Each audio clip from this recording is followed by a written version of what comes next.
Hello बच्चों, आपको कल पढ़ाया था ये। आज इसका दूसरा भाग देखिए। ये प्राक्षिप्य तक पढ़ाया था। आगे है तद्वारम बृहत् छिल्लया आच्छादय सत्वरम गृहमागता। उस गुफा में उसको रखकर उसके दरवाजे पर तद्वारम, उसके दरवाजे को बृहत् एक बहुत बड़ी शिला यानी पत्थर से आच्छादय ढककर सत्वरम शीघ्र ही गृहमागता घर आ गया। उसके दरवाजे को एक बहुत बड़े पत्थर से ढककर वह जल्दी ही घर आ गया।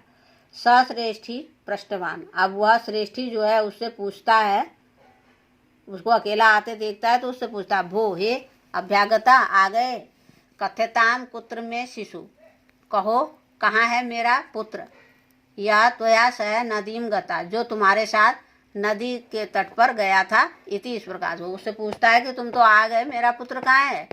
शब्द, अब वो क्या उत्तर देता है देखिए। तब पुत्रा नदी तटात शेयेन हता इति, कि तुम्हारे पुत्र को नदी के पास से, नदी के तट पर से एक बाज जो है उठा ले गया है। कहता तुम्हारे पुत्र को नदी के तट से एक बाज उठा ले गया है। श्रेष्ठी अवदत, वो श्रेष्ठी बोलता है।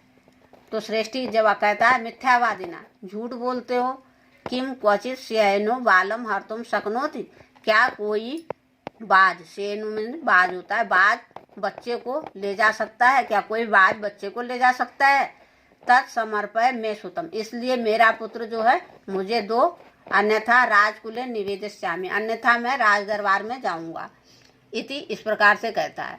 सो अकथ, तो वो कहता है, वो सत्यवादिन, हे सत्य बोलते हो, यथा शेनो बालम न नयति, जिस प्रकार से आप बोल रहे हो, जिस प्रकार से बाज बच्चे को नहीं ले जा सकता, तथा मुष्का अपनी लौ घटिताम तुलाम न भक्ष्यन्ति, उसी प्रकार से मेरी तराजू लोहे की थी, उसको भी चूहे नहीं खा सकते। यदि तुम्हारे बच्चे को बाज नहीं ले जा सकता तो मेरी लोहे की तराजू को भी चूहे नहीं खा सकते। तदर्पय में तुलाम, इसलिए तुम मेरी तराजू दो। यदि दारकाणेन प्रयोजनम इति, इसमें राज दरबार का क्या प्रयोजन है, तुम मुझे मेरी तराजू दो। एवं विवद मानो तो द्वावपी राजकुलम गतो, ऐसा विवाद, आपस में विवाद करते हुए, झगड़ते हुए दोनों राजकुल में जाते हैं। तत श्रेष्ठी तार स्वरेण अवदत, तब तत्र वहाँ श्रेष्ठी जो है जोर ऊंची आवाज में बोलता है, भो हे वंचितो अहम वंचितो अहम, मुझे क्षमा करें, मुझे क्षमा करें, अब्रह्मण्यम रक्षा करें, अनेन चौरेण मम शिशु अपहर्त इति, मेरे इस चोर ने, अनेन चौरेण, इस चोर ने मेरे बच्चे का अपहरण करा है, इस प्रकार से बोलता है।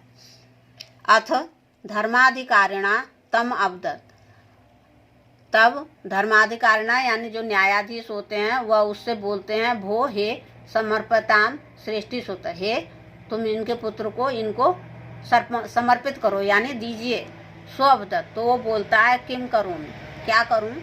पश्यतो में नदी तटाट सेनो शिशु अपहरत इति, मेरे देखते देखते ही नदी के तट पर से बाज जो है बच्चे को उठा ले गया, मैं क्या कर सकता हूँ, इस प्रकार से कहता है। तत्सुत्वा ते अवदन, ऐसा सुनकर वे बोलते हैं, भो हे भवता सत्यम नाभिहितम, तुम सत्य नहीं बोल रहे हो। किम, क्या, सेन बाज शिशुम, बच्चे को हरण करने में समर्थ भवती होता है, क्या बाज बच्चे को ले जाने में समर्थ होता है, तुम सत्य नहीं बोल रहे हो। सो अवदत, तो उसने दोबारा कहा, भो भो हे सुरयताम मद बचा, सुनिए मेरे वचनों को।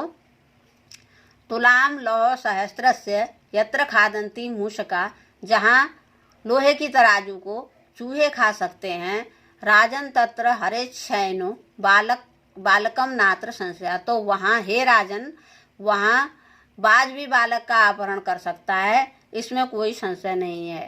राजा को ऐसा पता नहीं था, उसने अपना पूरा वृत्तांत दो लाइनों में बताया कि हे राजन, जहाँ लोहे की तराजू को यदि चूहा खा सकता है तो वहाँ बच्चे को भी बाज ले जा सकता है, इसमें कोई संशय नहीं है। जब उस अनहोनी बात, ऐसी अनहोनी बात हो सकती है तो ये अनहोनी बात भी हो सकती है।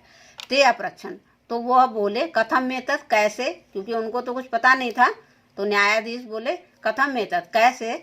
तथा सश्रेष्ठी सभ्यानाम अग्रे आदिता सर्ववृत्तांतम नैवेद्यत, तब उस श्रेष्ठी ने शुरू से अंत तक का सारा वृत्तांत